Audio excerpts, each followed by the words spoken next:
At Huh? least one of our regular participants, is not coming today. Alex.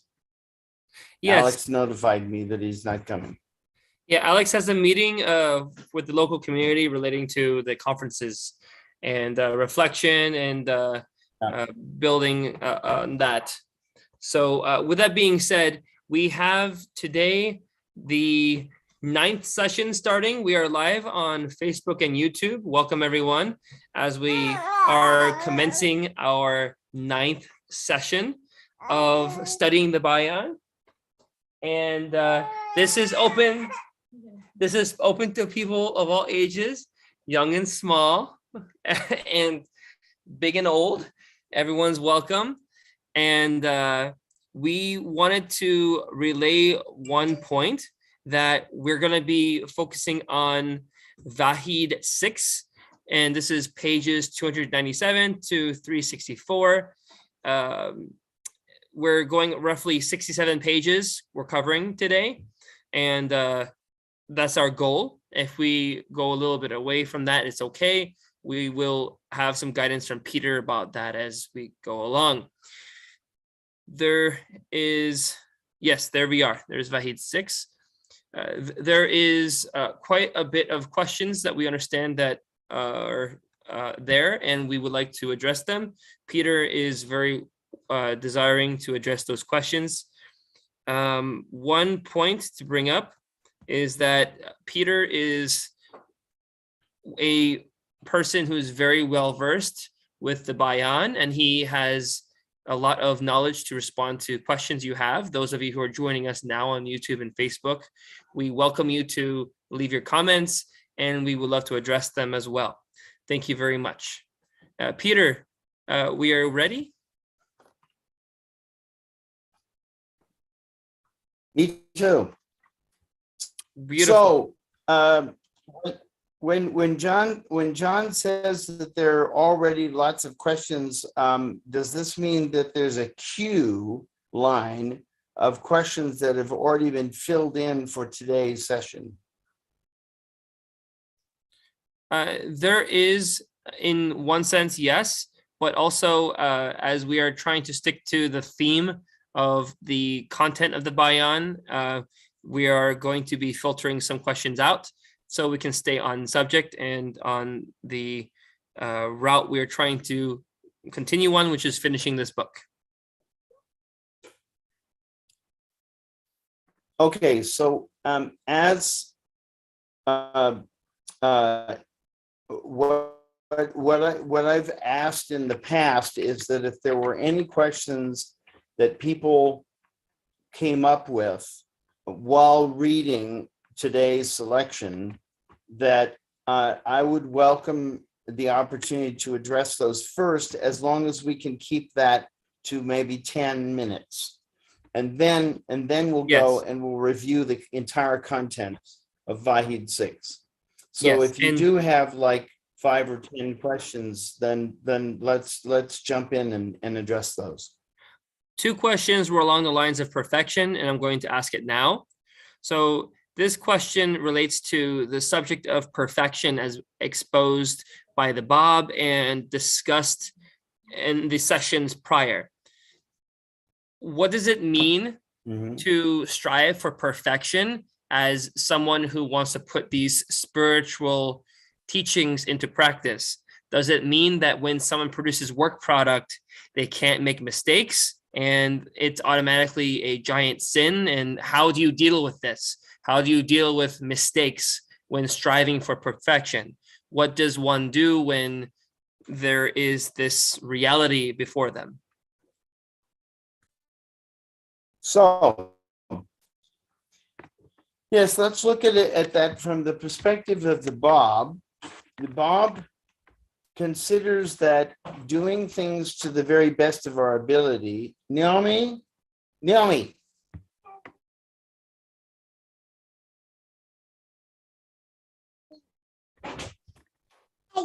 Yes. I said to take her. Now, come on, take her. I love you. I love you too. Oh, another baby. No, you leave that alone. You take. We have Yeah. another baby in the house. We have one baby in this house. I have one baby in that house. two Good babies. stuff. Close the door, please. Close the door. Close the door. All the lovely Yeah, all right. babies. joining Yes, us. I have two babies. One who's 2.5 and one who's 7.5. And when their father is busy doing something, that's when they really want to spend time with them. No, close that door. Exactly. I feel the same way. Yes.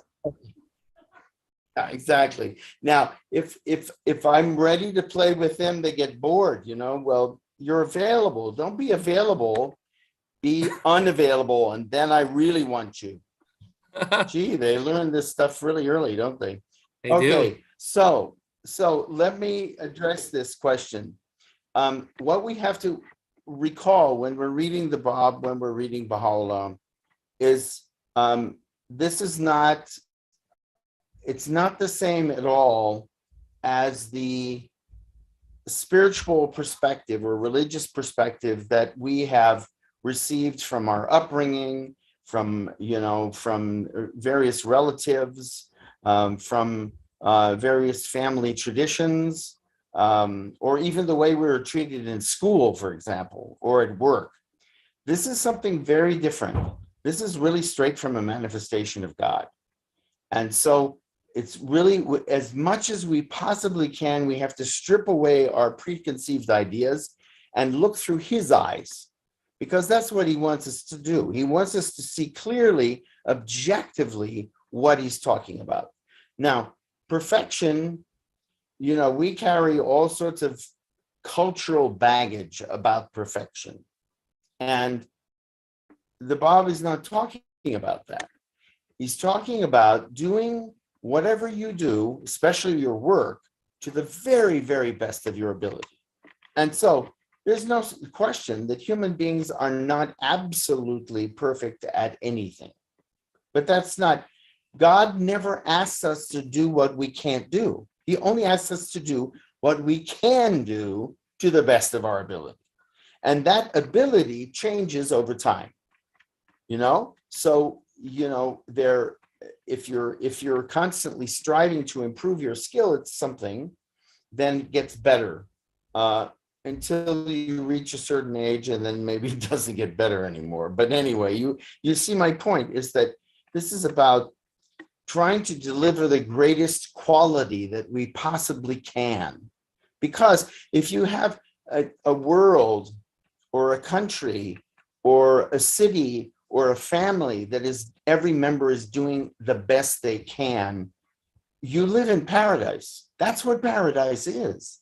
It's when everything works to the very best of its capacity. It's not like, paradise has never been that we're going to go to some environment where everything is made perfect by somebody else. That's Hollywood. It's not reality. The reality for the Bab is everybody do your very best. So that if you've ever been on pilgrimage and you've seen the gardens, and you've seen the garden of Razvan, and you've seen the gardens around the shrines, it's perfection. It's perfection. You just cannot imagine it being more beautiful than it is. You go to the shrine of the Bab and the gardens around there too. The same feeling. And it's not just Baha'is who recognize this. It's not. Israelis go and get pictures when they get married. They go and get pictures in the Baha'i gardens because they know it's the most beautiful place in the whole country of Israel. Yeah. And so that's what he's talking about here. And so it's all positive. There's nothing negative about it. And of course, what it means is when we make mistakes, then we correct our mistakes, because there's nothing, human beings make mistakes all the time. But the thing is to recognize that you've made a mistake, that something you've done is less than perfect. This is why Baha'u'llah says in the hidden words, he says, bring yourself to account each day. That's how you do it. If you wait for a week or a month or a year or a lifetime to bring yourself to account, it's not so good, because you didn't consider prayerfully, lovingly, how to improve.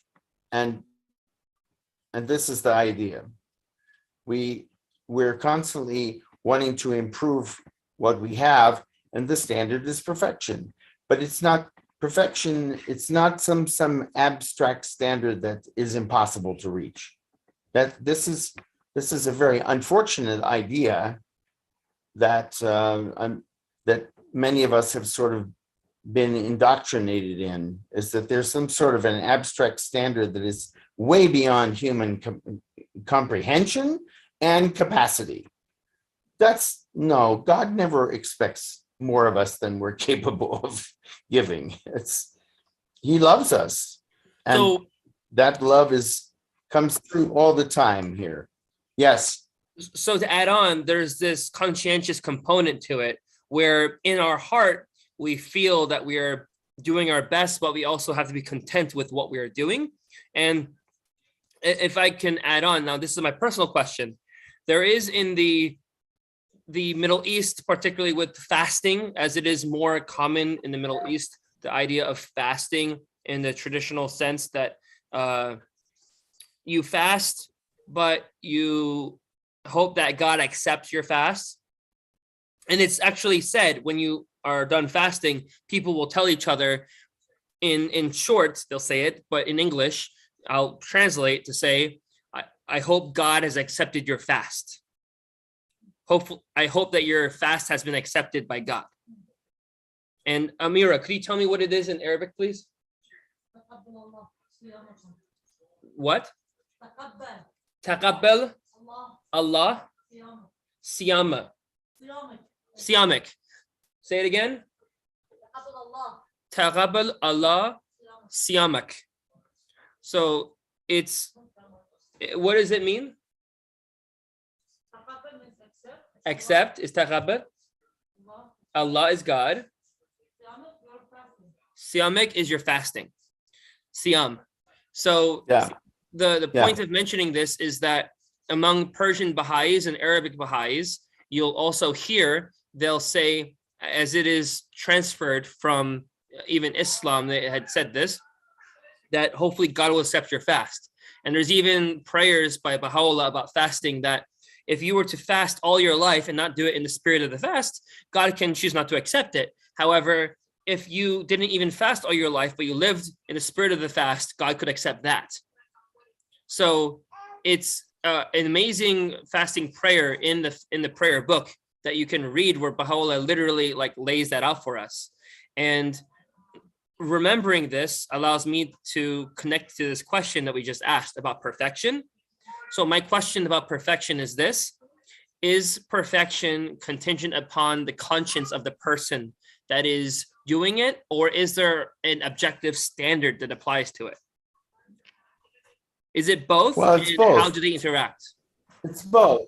It's both because it's all dependent on the capacity of the individual, and the sincerity with which each individual attends to accomplishing this task. So yes, of course, that's true.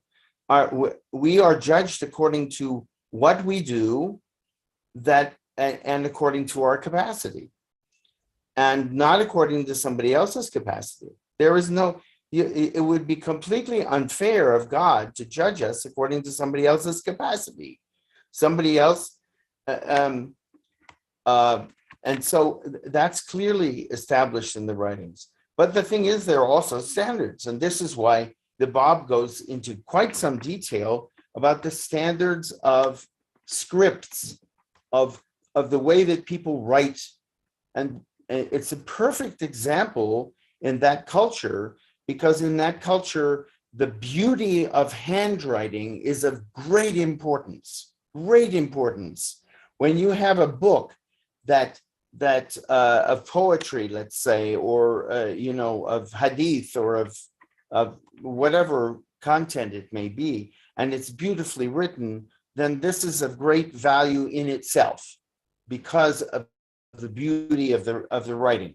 So he talks about this, and he talks about all the different scripts that you could write in. And then there's a preferred script, and this preferred script is shikaste. This is the one that is, he says, is most pleasing to God, which means the most beautiful. And then, of course, then there are degrees of beauty in shikaste. And by the way, a wonderful depiction of what he's talking about is look and find, which I'm sure you can do this online now, find examples of the Bob's handwriting. It's absolutely gorgeous. It's simply stunning to look at the way he wrote. And he writes in a very ornamental style of shikaste, where it's like, I don't know if you're familiar with this, but I would highly recommend that you look for the paintings of Mark Tobey and the paintings of Hooper Dunbar. And there are some other Baha'i artists who have done this as well. But they've been inspired by the beautiful handwriting usually in Arabic and Persian, but sometimes in other languages. And they've been inspired by that to use that in their paintings and their abstract paintings. And Toby's paintings are just stunning. I mean, they're just so beautiful. And they're very modern, but they have this classical element of elevating and preserving beauty and style. And then Mr. Dunbar's paintings are also very, very nicely done. And so I don't want to digress too much more. So I want to invite, if there's another question.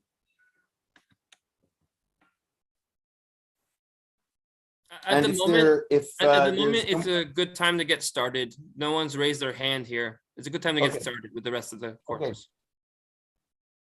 Okay, so we could probably cover the sixth Vahid in today's session, and what I will try to do is go at a relatively fast pace. And that will mean that if there is a topic that has already been covered by the Bob in a previous Vahid, that we'll mention it and then move on, so that we're mostly going to be encountering and talking about new materials. As you see in the very beginning of the sixth Vahid, he is once again talking about how his writings can be organized, talking about number of volumes for each particular genre of writings. We know that he said that his writings are in 5 different styles. And so this is where he's talking about how many books need to be compiled. So we Baha'is have to understand that love of compilation, of both the compilation of the individual and the compilation that is created by the community, is something that comes very much from the Persian Bayan.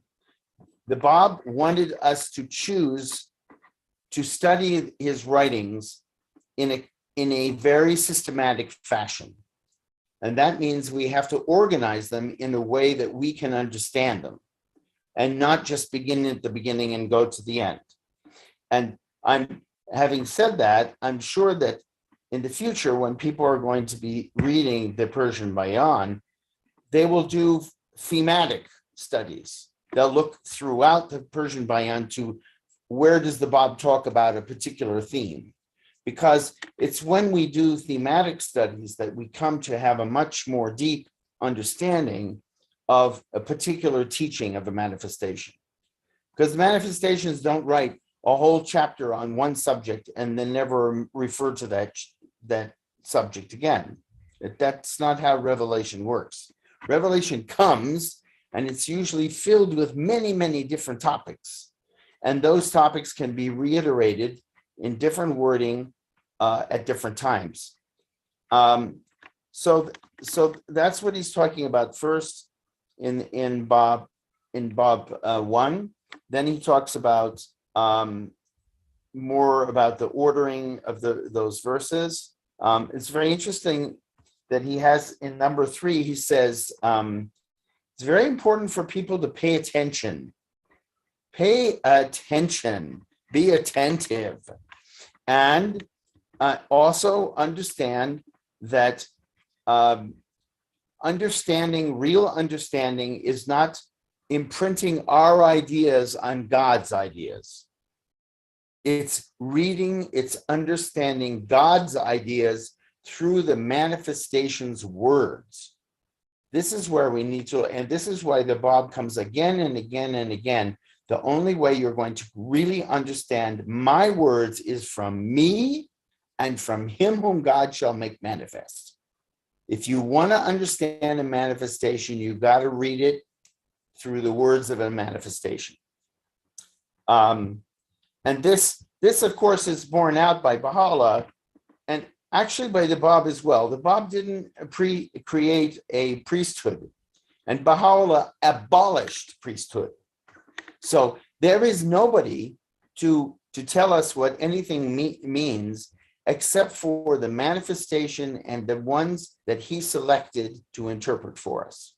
So this is an enormous liberating thing. We're now going to be liberated from the whole burden of theocratic or theological disputation that has existed in every religion that's ever existed in the past. Everybody's trying to figure out, what does it mean? And they contend with each other, and they at one point or another, they decide that somebody's understanding is the best understanding, and then they persecute anybody who has a different understanding. That's nonsense. For the Bab and Baha'u'llah said, this is completely useless kind of discourse. We can figure out everything that is revealed by the manifestation by having pure hearts and sanctified souls, and by paying attention, just like he said back then. Okay, then we have, then of course in 5, he's saying, watch out that you not use verses of the Bayan to argue with him whom God shall make manifest. Baha'u'llah reiterates that in the Kitab-i Aqdas, where he says, do not judge the word of the manifestation according to your own knowledge, including your knowledge of previous revelations. Now let's move on. Let's keep going. Okay. Yes. It's very interesting because the Bab deals with very specific things sometimes. People say, what is the length of a divinely revealed verse? All right. And he explains every 30 letters form one line, and explains with what happens with the accents. So let's go. Then we have, and this is very interesting. He says he calls upon every believer to read all of his writings from the first to the last, and to see their evolution from being similar to Quranic law to being fully expressive of the law of the Bayan.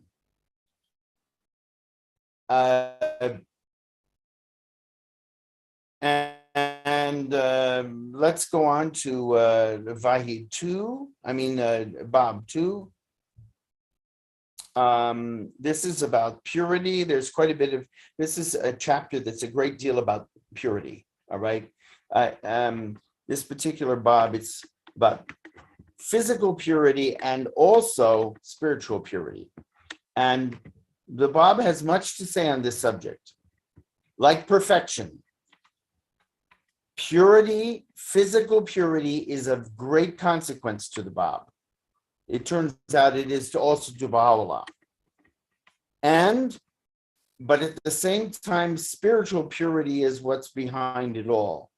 And he insists that the many of the things that were regarded as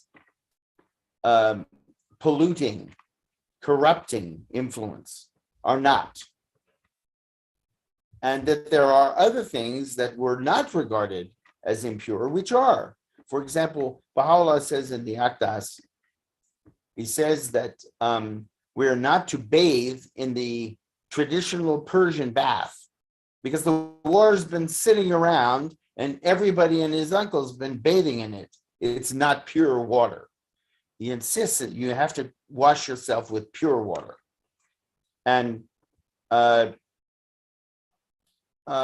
so let's go next to number 3, related to the whole question of purity.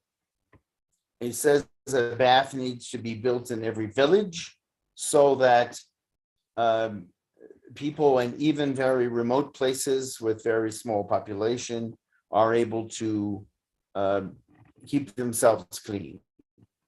Now, this is very interesting because this is quite similar to a Jewish law of the mikvah. The mikvah is it's become a ceremonial bath where people go and bathe before they go to synagogue. Women will bathe there after their period is over. But the principle of mikvah was really cleanliness, was to have cleanliness on a regular basis. Let's see. I think we can go on. We can go on to 4 is probably on the next page. Yes. Yes. Okay. Now, now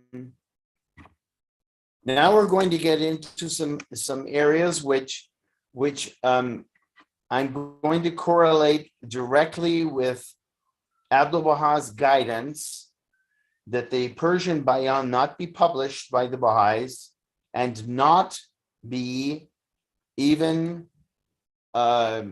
publicly studied by the Baha'is. I mean, in private, people were welcome to read it, but they're not supposed to be writing books about it. They're not supposed to be really talking about it in any sort of detail until such time as the Kitab-i-Aqdas was published. Now, this reason becomes really evident when you encounter things like this one, where he's talking about there are 5 regions of the earth that should be reserved exclusively for Babis. And they are Fars, the 2 parts of Iraq, Azerbaijan, Khorasan, and Mazandaran. And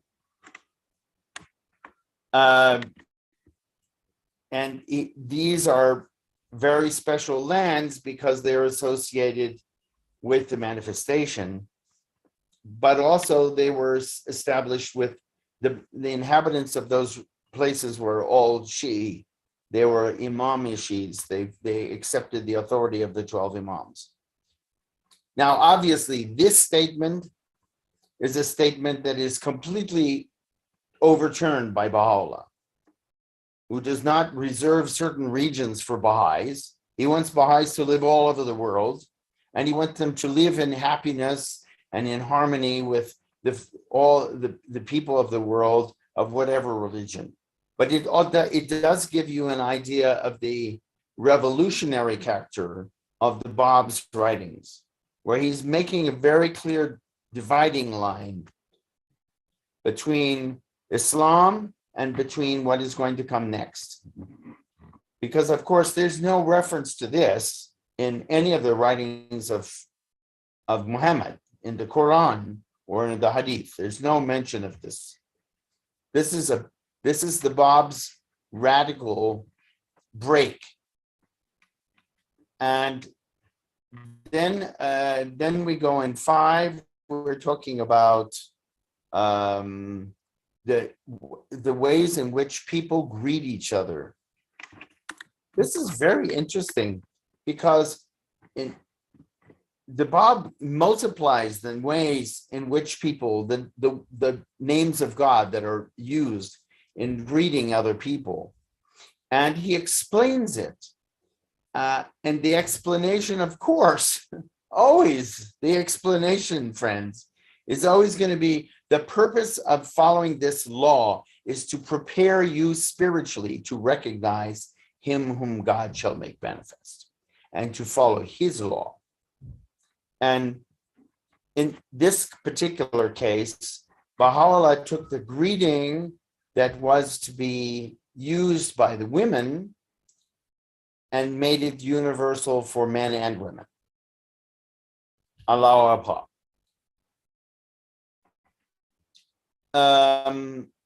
Next, let's look at 6.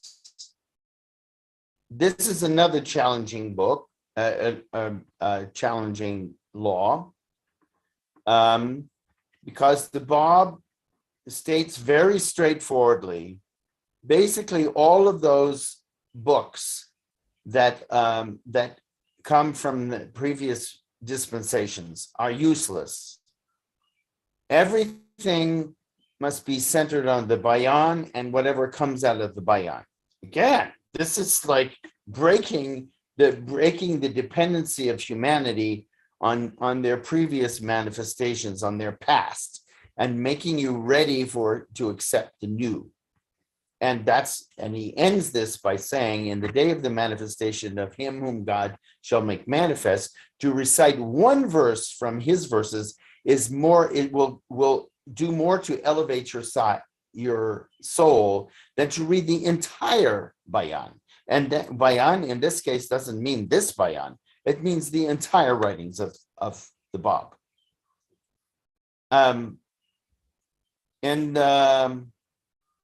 So in the Kitabi Aqdas, Baha'u'llah actually says it's okay, you can keep your books. In fact, in one of his first pronouncements, and in the Garden of Rizwan in 1863, Baha'u'llah wrote a tablet called the Loy Sabr, the tablet of patience. And in the tablet of patience, he says the law of burning the books is revoked. So he wants people to understand right off the bat, you're not going to do that. Now here in 7, we're going to talk about marriage. You'll notice that the laws pertaining to marriage are very similar to what's in the Kitab Aqdas, about the dowry, about how much for the dowry, for the city dweller, for the country dweller. These are all things that we see in the Aqdas, and it comes from the Persian Bayan. And the major difference between the Babi marriage and the Baha'i marriage, there are 2 major differences. One is the Babi has to consent to marrying their partner, and that's all. In the Baha'i marriage, your parents have to consent as well as you. So Baha'u'llah is preserving the unity of the family by making it obligatory for your parents to give permission for marriage. So that's one. The second characteristic that's different is here it says very clearly that if you're a Babi, you may not marry somebody who's not a Babi. You may not. It's forbidden. And Baha'u'llah changed that. And he made it, we can choose who we marry. They may be of another faith, but we're still enjoined to reach spiritual unity and to bring up our children as Baha'is.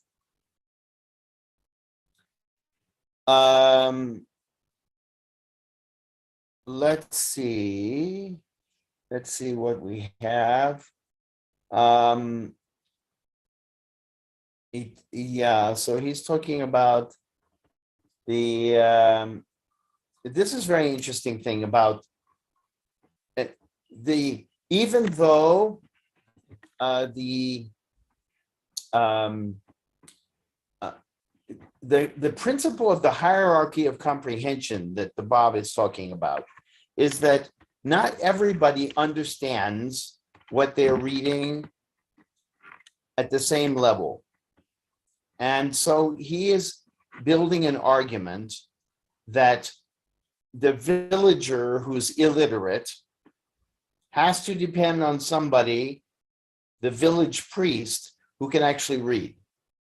And then the priest has to be able to rely upon people who are wiser and more knowledgeable than he is. And then ultimately, everybody has to rely on the manifestation of God because he's all-knowing. So here we don't actually see the Bob calling for an end to priesthood. We see instead him saying, you must rely on others who know more than you do to guide you in the right direction. And this was actually one of the reasons why in the Kitab Yagan, Baha'u'llah said that the Babi revelation was so exceptional, was because of how many of the learned in Islam, of the experts in the law and the experts in the hadith, became Babis and gave their lives for their faith. Because that's the ultimate thing, is you really know somebody is a true believer if they are willing to sacrifice their lives rather than betray their faith. So then of course, and then let's see where this hair then. Oh yes, and then he's talking about, of course, the problem of there are many intermediaries. In other words, if there's a proliferation of interpreters, self-appointed interpreters on how to understand things, that's when you really have difficulty recognizing a new manifestation, because they're trusting their interpreters rather than trusting their own judgment. And you cannot become a believer in any manifestation except through your own judgment. We don't inherit our religion. That's the Bob makes this very clear as the principle of his religion. You choose and you are chosen to be a Babi. You don't get there by inheritance. It has nothing to do with your parents or your grandparents. You can't say, oh, well, I'm a 7th generation Babi or a 7th generation Baha'i for that matter. It doesn't really exist. No, you are the 1st generation because you accepted and welcomed Baha'u'llah to guide you for your life. Let's see. Now, this is an interesting 31. Where marriage is regarded as a sacrament. It's to be conducted in the sight of God, in the presence of God, so that with the rationale that if you have children, then the child is for God. And this is kind of a natural development of a way of thinking that has existed in religion for a very long time. If you look at the Old Testament, you'll see that the patriarchs were offering their children to God, to serve God. And it wasn't just Abraham and Isaac. The firstborn was always conceived to be dedicated to God. And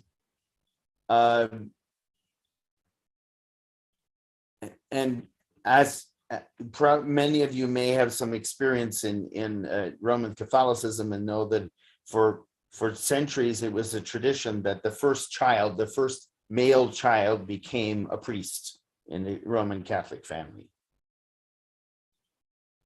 Okay, I think we can keep going here. 8. Yes, 8. 8 is the Bab reiterating, as he does throughout the Persian Bayan, and with particular clarity and forcefulness in the book of the seven proofs, of which there are excerpts found in selections from the writings of the Bab. The most important proof of the manifestation of God are his revealed verses. And by that, the Bab has explained it is in all ways a proof. The manner in which they are revealed, the fact that the verses come to him very quickly, and they are sometimes written down by several people at the same time because they're coming so quickly, he can't write them down. And so he's chanting them, he's speaking them, and they're coming out and they're writing them down as fast as they can. So that's the manner in which they're revealed. Then the content of them, that the actual language is a language that when people read that language, it has this huge effect upon their souls.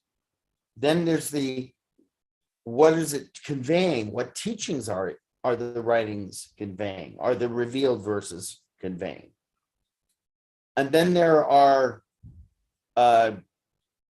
what are the meanings of the teachings? Because there's just not one sense of any word that is revealed by a manifestation. As Baha'u'llah said in a passage that's translated by the Guardian in Gleanings, the word of God is infinite in its meanings. It's called the mother word because it brings to birth all of these multiple meanings. This continues to be one of the most important themes in the writings of the Bab, is the importance of actually reading the writings of the manifestation and recognizing the power of this, word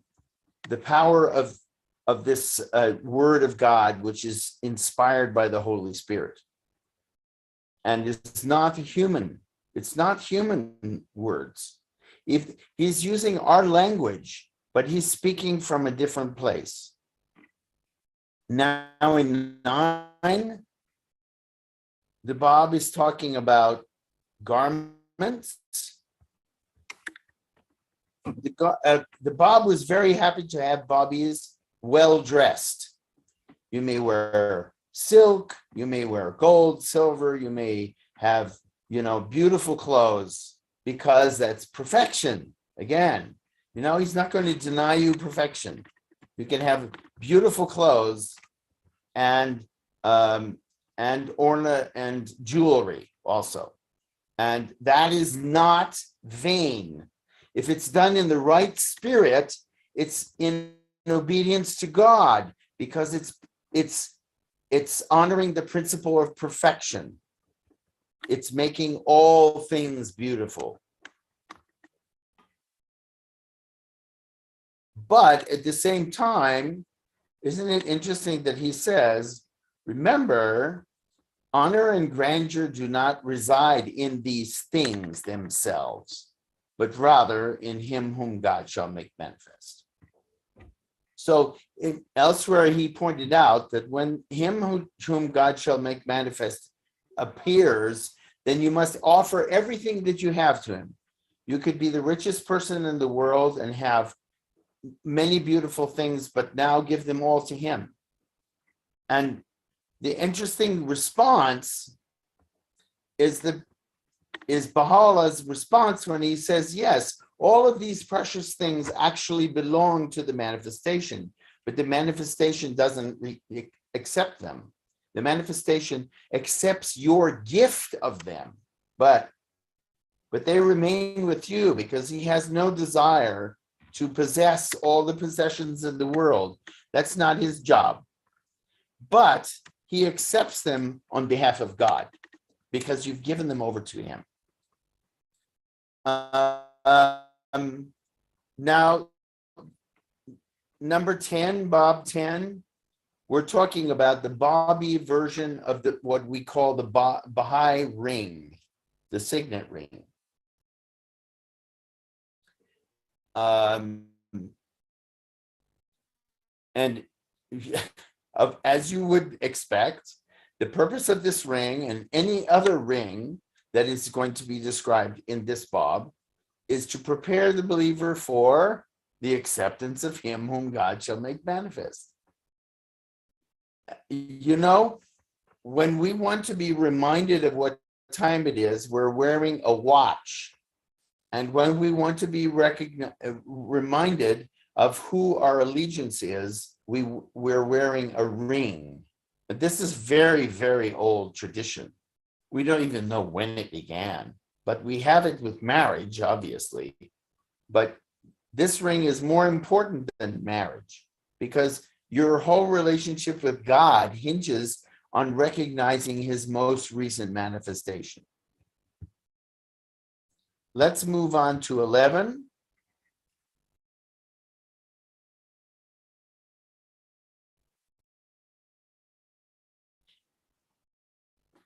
Now,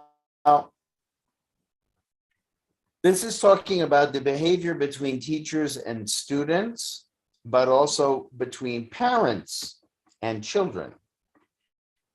And he's very adamant about this, that we are not to beat children. As you know, until sometime in the 20th century, children were beaten in all classrooms and all homes. It was considered necessary part of upbringing. And the Bob absolutely forbids that kind of, you can give him a little slap or a little swat on the behind, but you're not to use violence against a child. And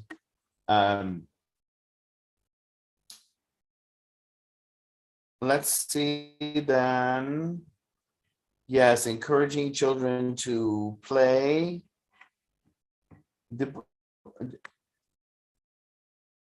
Play during feast days, during holidays. And this is a very important 40, where the Bob is saying, you don't know who your student is. Your student could be him whom God shall make manifest. You know, your student could be the most precious being who is going to come in the future. So you have to treat every human being as if you could be the most precious one on earth. And when you do, well, then that child will never come to harm. Again, he reiterates that he's already revealed 500,000 verses. Now in 12, he talks about divorce.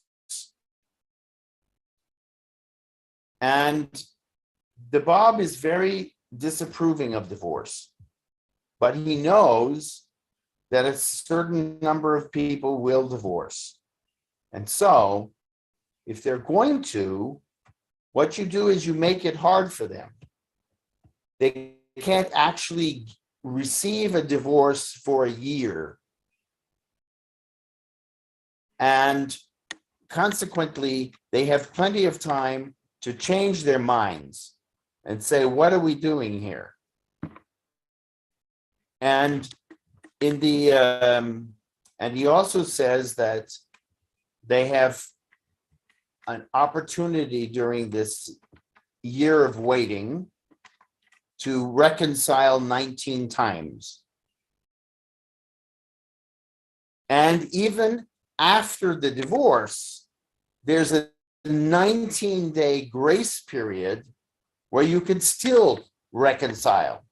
So it's building upon the sacred numerology of the Bob to make it possible for people to change their minds, to come back together. That's the purpose here.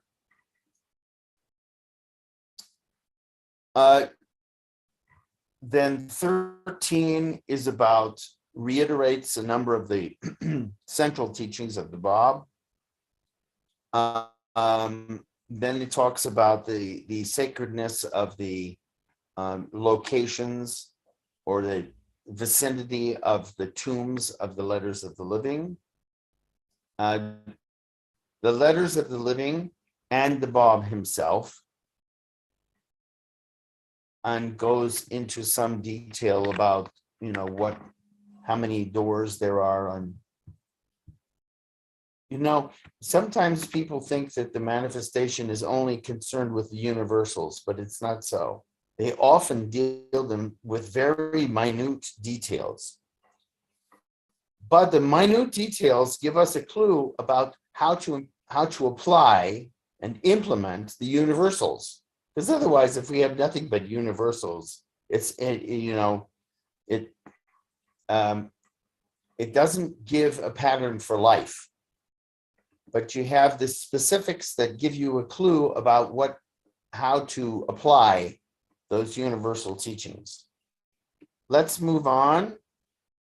I think it's very important here to reiterate this 10th teaching. It's in 45 where it says, there are very few true believers in the revelation of Muhammad, for the mass of believers do not have personal conviction, which is the fruit of independent investigation of truth and the exertions of a spiritual nature, like prayer, like meditation, like,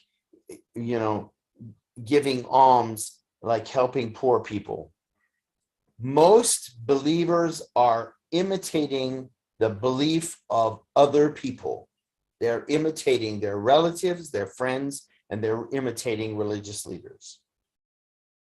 The Bab says this is not acceptable before God. For faith to be authentic, it must be personal. It must be individual.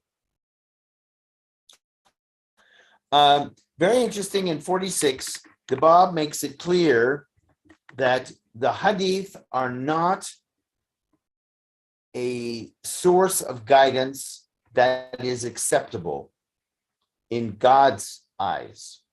It's the Quran.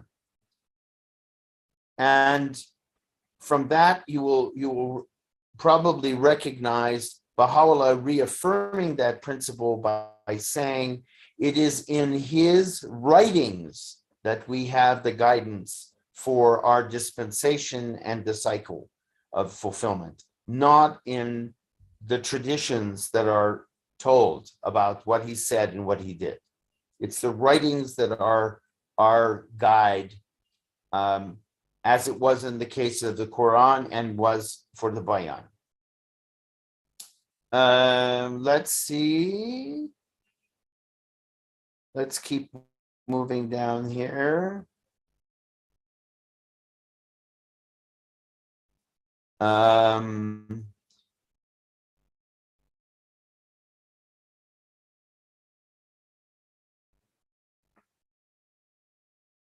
I think all of these are in 53. He talks about the application of his teachings to commerce, to making a living. And how that relates to how we live in obedience to the law of God. We are going to accumulate interest on the capital we invest in doing things the way the manifestation wants. And now in 14,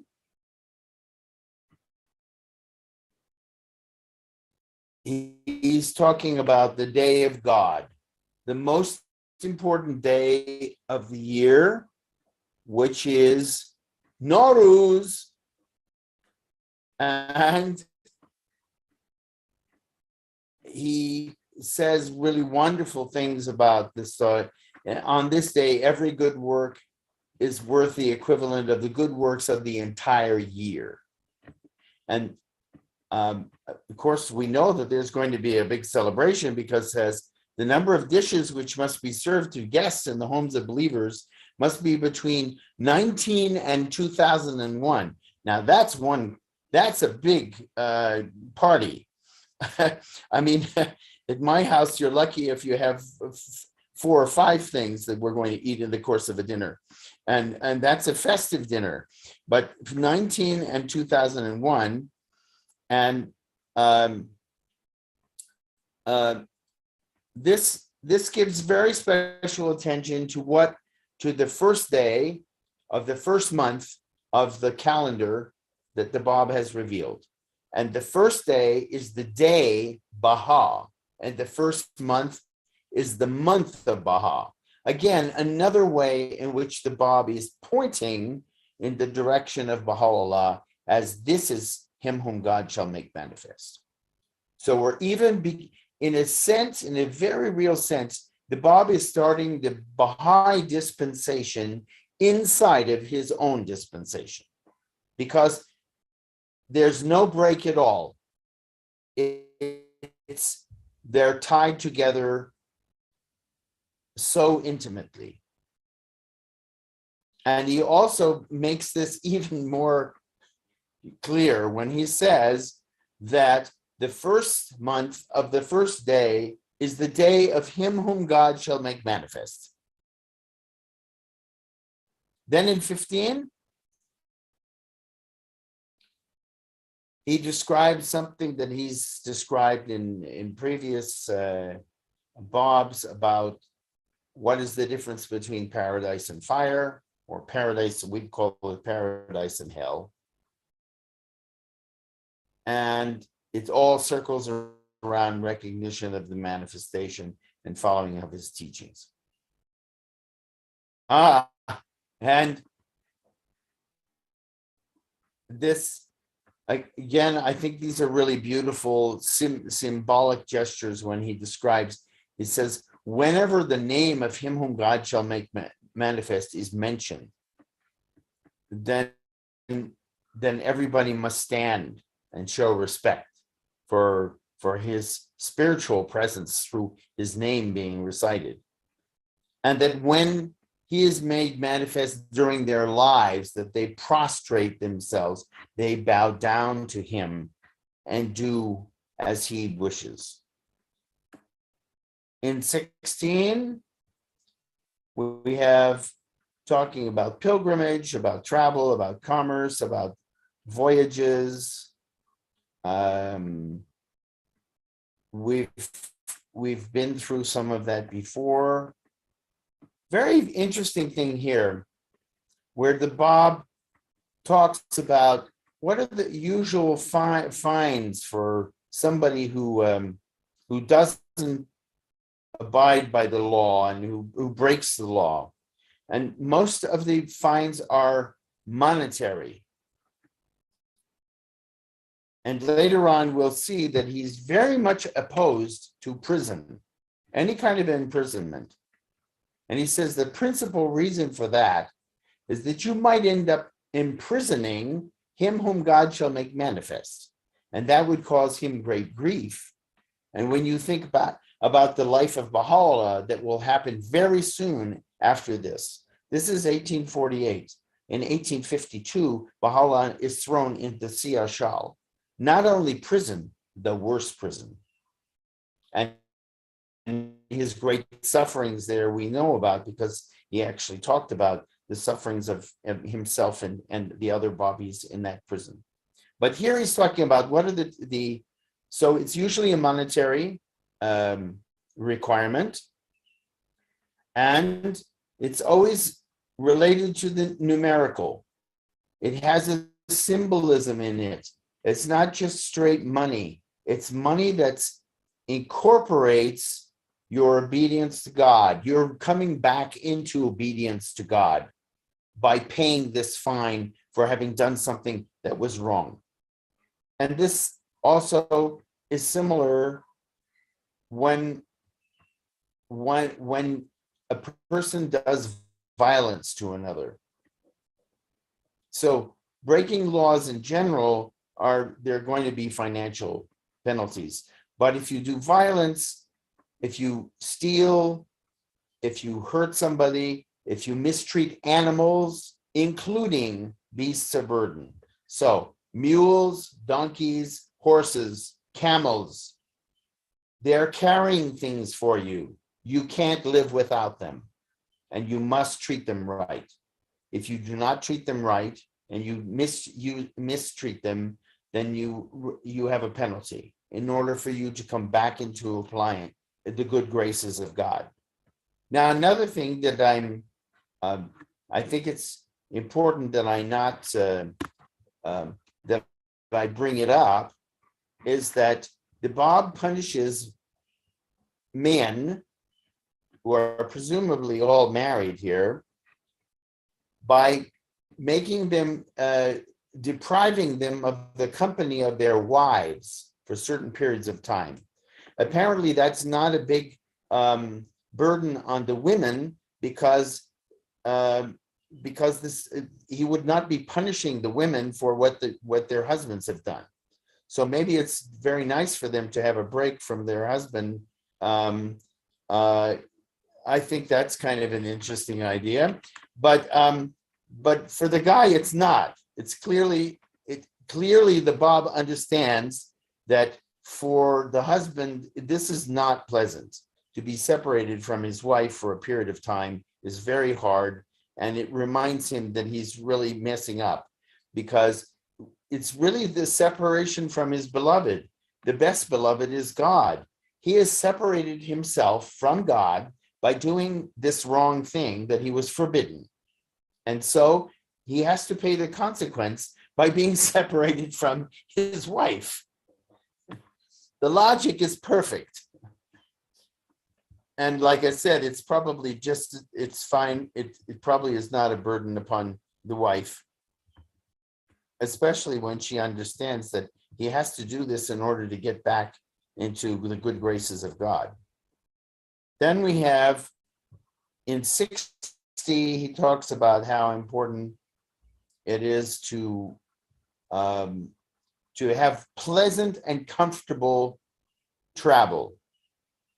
You can move on, but I just want to say that, again, why would he be concerned about this? It's because he doesn't want him whom God shall make manifest to be suffering from having to travel a lot. And also because he doesn't want the believers to be suffering either. He wants their obedience to be joyful and not painful. Then the law of purity is reiterated in Bob 17, where he talks about the absolute purity of him whom God shall make manifest. By the way, the word for purity in this case is ismat.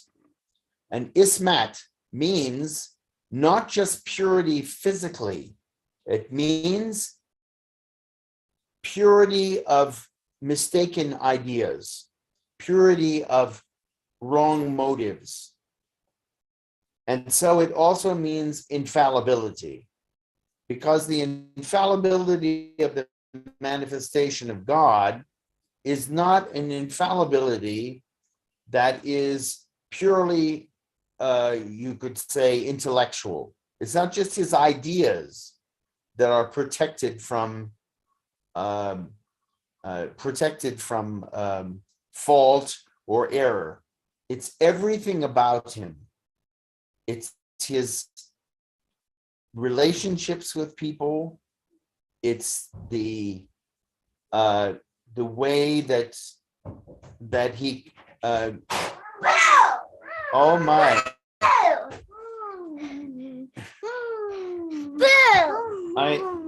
I have been. All right. Yes, I love you. Now go away. Oh, come on. This is stupid. Thank you, dear. Thank you. Well, that was an unexpected pleasure.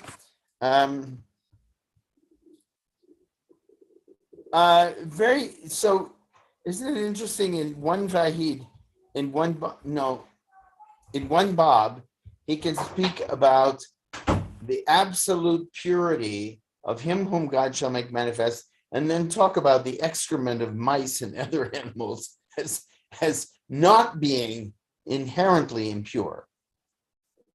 I think it's very interesting.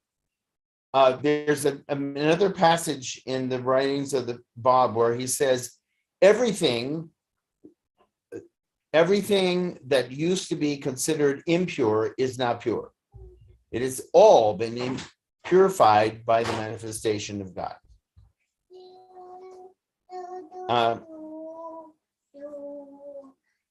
Now, interesting in 18. In 18, the Bob not only forbids you, in a previous Bob, he talked about we're not permitted to take the property of other people. We're not permitted to steal. But here he says you're not even allowed to look at what somebody else is reading. It's none of your business. It's their business. It's their book. And I think that right to privacy is very interesting, that it's found in the writings of the Bob.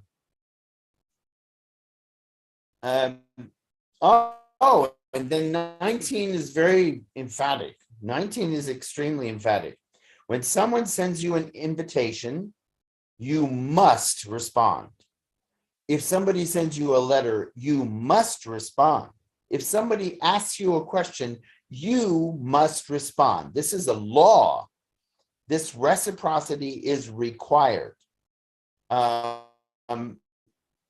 can't tell you how many times in the course of a week and sometimes a day, I'm reminded of how annoying it is that people aren't living according to this law. But he's very emphatic about this. And of course, what is the purpose of this law ultimately? It's so that we respond to the declaration of him whom God shall make manifest. And we do that as Baha'is every day.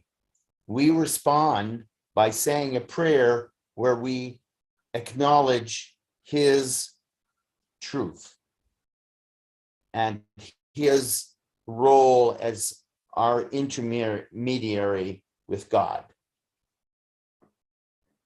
So we have managed to briefly look at major themes in these 19 abwab, and I don't know where we stand in terms of time, but I think we should probably devote the rest of our time to questions and comments. All right, so anyone in the Zoom, if you have a question, now will be the time. You could either put it in the chat, or you could just raise your hand, or you're free to unmute yourself and ask it directly.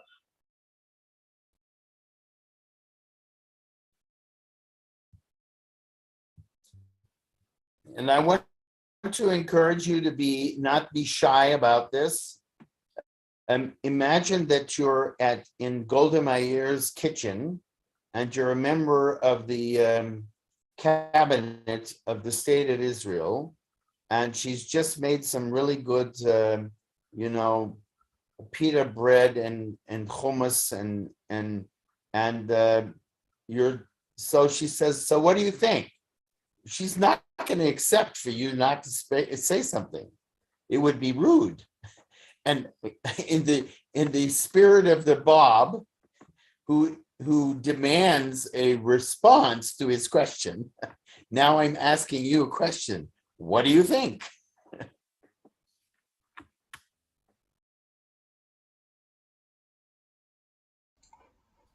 Nothing is taboo. Oh, good. Okay. I'm trying to respond. Can I just put forward something very out there in terms of the plan of God, in the fact that the language of Farsi has instrumentally, and Arabic, but I'm just talking about the Persian Bayan, has been instrumental. I have sent a post to Jeremiah from Sharla Gilbanks, who is Iranian, about the beauty of the Iranian language itself and what that signifies, and the fact that that was one of the vehicles that enabled revelation, the revelation of the Bayan, to be so magic, if you will.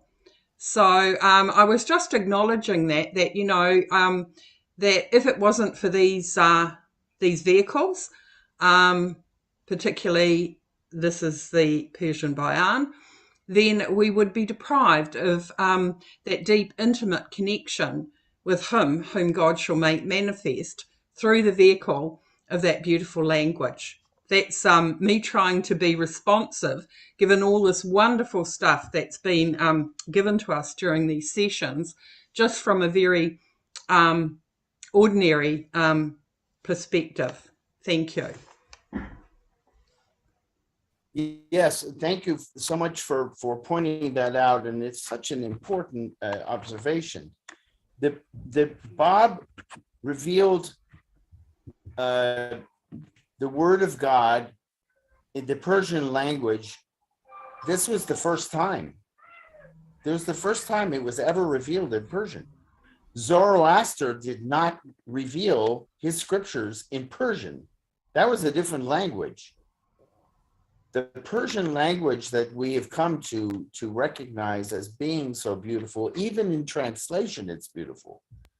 And when we hear it chanted and spoken, we can hear, even those of us who don't speak it fluently can pick up auditorily the beauty of it. So he revealed his most important book of laws in Persian. And then Baha'u'llah revealed many, many books also, principally in Persian, but both Persian and Arabic were meant to be the twin divine languages. And so consequently, the Bab wrote a great deal in Arabic, and Baha'u'llah wrote a great deal in Arabic, and Baha'u'llah actually wrote the Kitab-i-Aqdas in Arabic.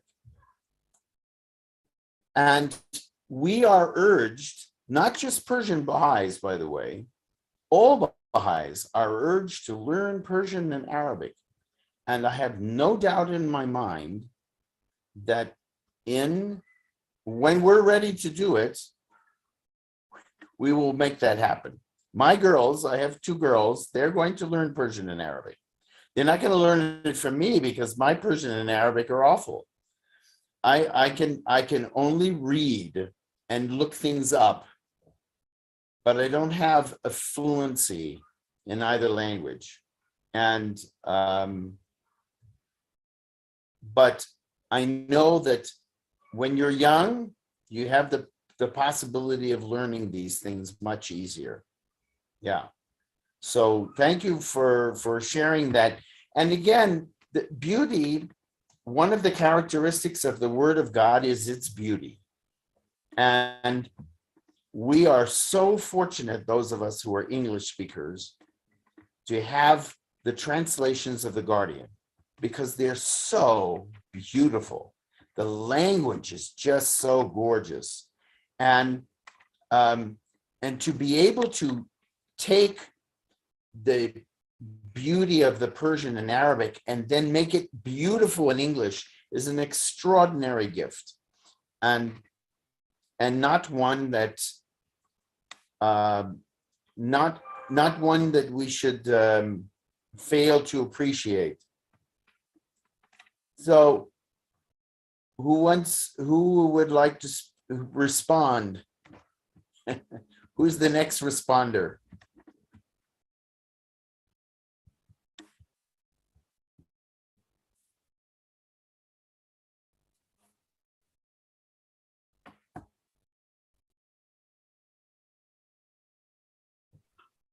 So as of right now, I don't see any other questions online or in the They're chat. being shy. Come on, my Baha'i sisters. Lift up your hands. Well, the only Compete question with I each have, other. the only question I have, Peter, and it's, I don't know how far off topic it is, because it's I've heard that Abdul Baha mentioned once there was a point at which the only way you'll actually be able to learn anything about Islam is going to be in books. That eventually, in the future, the faith itself and the practice of it, and so if Islam disappears from a practice standpoint, doesn't that also mean that Arabic and Persian at some point would disappear? Or I don't know. Have you heard about that? No, Okay. no. Well, one of the things you should know is that when Baha'u'llah was asked which language he would prefer to become the universal auxiliary language of mankind, he answered that question because he's a good Babi, right? So he answered the question and he said Arabic. And he said, even though Persian is very beautiful, Arabic is the superlative language. And I think Baha'is for thousands of years to come are going to learn both because they're complementary. They're very, very complementary. And besides, if you're going to bother to learn Arabic, the most difficult of languages, very sophisticated, all these different tenses and, the huge multiplicity of meanings of different words. Well, if you're going to learn the Arabic, you might as well learn Persian, because Persian is simpler. It's more direct.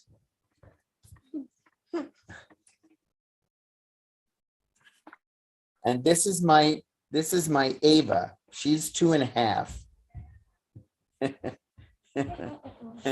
And this is my Naomi, who's 7. I get my orange juice. I get my orange juice. Go get your orange juice, girls. We always here. Mm. Hmm? Hmm? All right. So, if you can compete with them, go for it.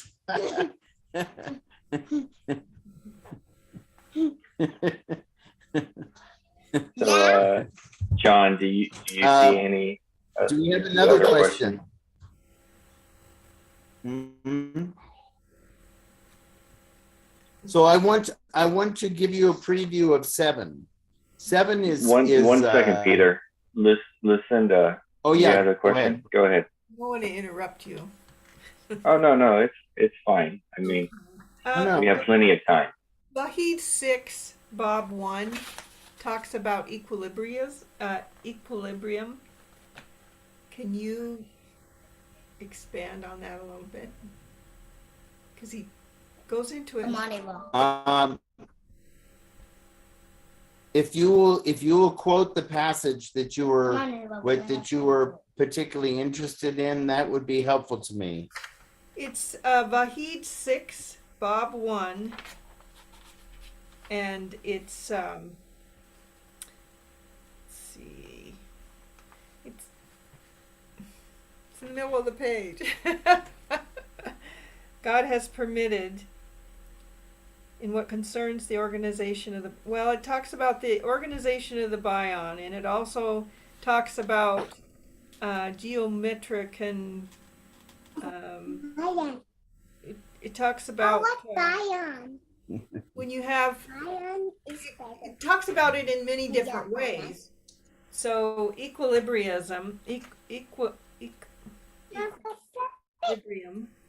in the eyes of God for a simple piece of land. I mean, it talks about land, it talks about the Bayan, it talks about, let's see, if it is thus. Let's see it there. It's one, two, three, it's like the third part of Vahid 1. So it's at the beginning of Vahid 6. So let's see here. Was it, I don't or see did you it. I read don't- this in the notes, or was it in the I read original it text? in the Bayan, and I don't see it in the notes, and so I was just. I know your notes have all the important things in it, but this I can't say it today. Equilibrium.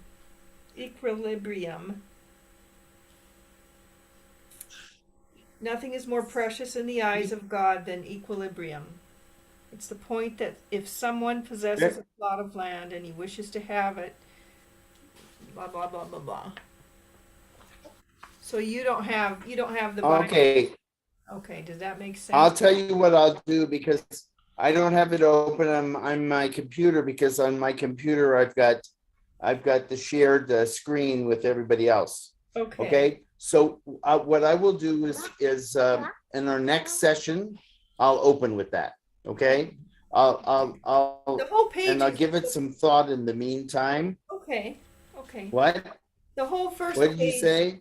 The whole first page of the Vahid 6 Bob 1 is about that, and that's the reason that I just wondered if there, if you could expound on that a little bit, because it's real interesting to me, that piece.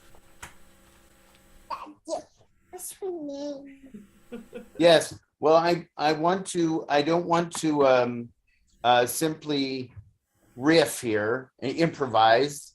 Okay. I want to actually look at the text again, and then I'll respond to you in our next session. I'm apparently I didn't notice that as in the same way that you did, because otherwise it would have gone into the notes. So this is actually, thank you very much for bringing this up. As soon as we conclude our session, I will bring up the whole text and I'll look for it. And what I can say is that equilibrium, when the Bob talks about it, is a different sort of concept than we have in the West, because our notion of equilibrium is yes, it's equilibrium in the eyes of God. Very different idea from the equilibrium that would be that we might like equilibrium. Actually, the word is probably the same in the original as what Baha'u'llah calls moderation. And you know about Baha'u'llah says moderation in all things. And because equilibrium, and it's about here it says the most perfect order and arrangement. So in order to have the most perfect order and arrangement, you must have a proportionate representation of all those things that are important, so that we don't leave out anything, because then you don't have equilibrium. Okay. But we'll look at it more the next time. Let's see. Can I just, sorry to be so rude, but can I just say that it also, in terms of Baha'i justice, that everything is apportioned in its fair share to each and every soul. So equilibrium refers in not only just to practical matters, but the actual contributing to each soul, the justice, Baha'i justice. Just a thought, sorry to intrude. No, that's awesome. I think the best beloved in all things in my sight is justice. And justice is equilibrium. It's balancing the rights of everything, of all things, and that is the divine standard. So we're not just balancing what's good for me, the right balance for me. It's the right balance for all of us together. And it's the right balance with God. Good. It's interesting. But I think it's very, I'm glad that you brought this up. I'll think about it a lot, and hopefully have something new to share with you. Kathleen has a question. Hi, yes, my question is in regard to the notes. Vahid 1, verse Bob 4. And it says through, I'm paraphrasing now because you just had it up and now it's gone, but through a spiritual act, God, the manifestation breathes life into the believers and annihilates the unbelievers. And I was wondering, yeah, there it is. Through a spiritual act, the manifestation of God gives life to believers and annihilates unbelievers. And I was wondering if you could expand on that some. Oh, I see. It's number 4. Yes. Yes. So, we often encounter these statements in scripture that talk about how the influence of our actions and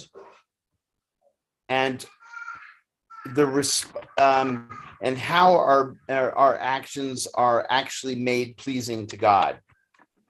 And this is a good example of it because it's talking about the process whereby we become believers in God, real believers, is a process of attaining to life. In the Gospels, it talks about the second birth. In the Quran, it talks about the return. It's a very real phenomenon that we become something new when we encounter God through the manifestation. And if we turn away from the manifestation, that spirit that we have acquired by turning towards him is lost. So we die and the biblical language is very similar. If you turn away from God, then something has died in you. That spiritual connection with God has died. And whereas when you turn towards God, it's brought to life. So that's really the symbolism is about that. And it's about the fact that this comes about in relationship to the manifestation. That new lease on life, that new awareness of life comes through the manifestation and is lost when we turn away from him. And I will speak personally about this because I've been there. I went through a period where I was a strong believer, and then I went through a long period where I was not. And it was like 2 different lifetimes in a very real way, because that whole time that I was not dedicated to the faith and really aware of Baha'u'llah in my daily life, there was part of me that was just not alive. It was annihilated. And I didn't even know how to get it back. And I couldn't get it back until something happened to me, which is my wife had a dream. And in that dream, Abdul Baha was calling upon us to cross over a river. He was on the other side of a river, and he was calling upon us to come across. And she described the dream, and I knew that this was Abdul Baha calling for me to come back. And I did. So That's very to nice. me, this is very real stuff. As a matter of fact, what I'm relating to, in a sense, is I think it's in John in the scripture. It says, Christ says, and this is eternal life, that they may know you, the one true God, and Jesus Christ, whom you have sent. So it's almost like he gives that as a different definition of what it is to achieve Yes. that life. Thank you. Yeah. I appreciate that. Yes, exactly. Exactly. Well, what I find in reading the Bayan, which I also found for years in reading Baha'u'llah, is I feel as if I'm reading the Gospels all over again. It's really such an extraordinary confirmation to have come from a Christian background and find that this is Jesus speaking through Baha'u'llah. And so I think that this is, it must be a similar kind of experience for the devout Muslim who knows the Quran. Many of them know it by heart. And then everything they read by the Bab and Baha'u'llah goes, yes, that's in the Quran. I know. Here, it's in this verse. Thank you. You're welcome.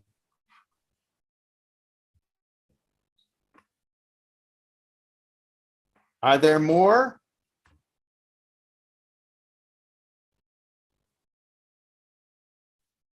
I think we're at a good point right now to review what Okay. we've spoken about, if you deem it necessary, and to also give us the understanding of what we'll be talking about next.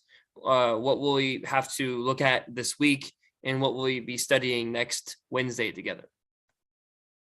So the notes for 7 are already published.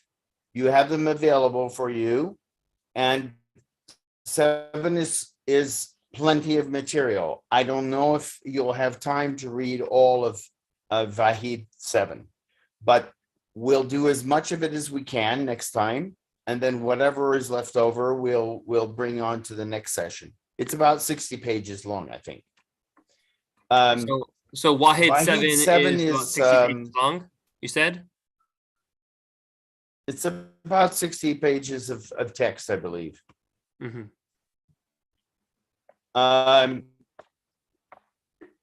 Yes, and then remember, we have we're coming towards the end part, and 7 is a very important chapter or division of the Persian Bayan, as you'll find out. It's very, very rich in content. So I commend you to read it, and certainly to make a note as you're reading of anything that you find in it that's not reflected in the notes, because I must admit I'm limited in my capacity to summarize the words of a manifestation. Yeah, man. and I make no excuses, friends. Okay,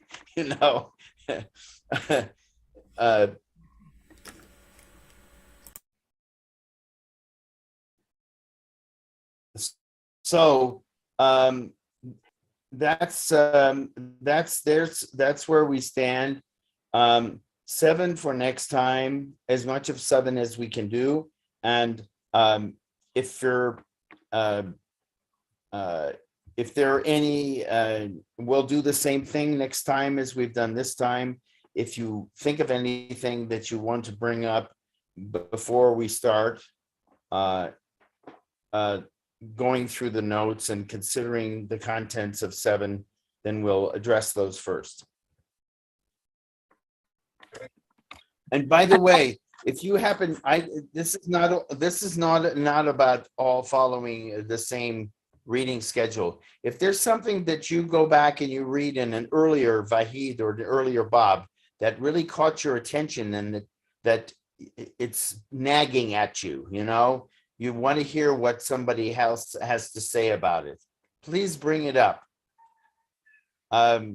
We're all beginners at this. This is a new revelation for us. For most of us, we've read the Bab in little bits and pieces, but we've never read him a big chunk of his writings. And I could tell you that as somebody who's been reading the Bab for decades, every time I do it, it's new. Every time I feel like a baby, I feel like one of my children, faced with this and awestruck and moved and challenged to. So you thought you understood something. Well, how about that? You didn't get it, I think that's one of the joys, is that we're all like little children again. When Jesus says, suffer the little children to come to me. Oh yeah, that's us. We're little children when we come to God with humility and with trust. And we listen to him and we say, well, what do you mean by that?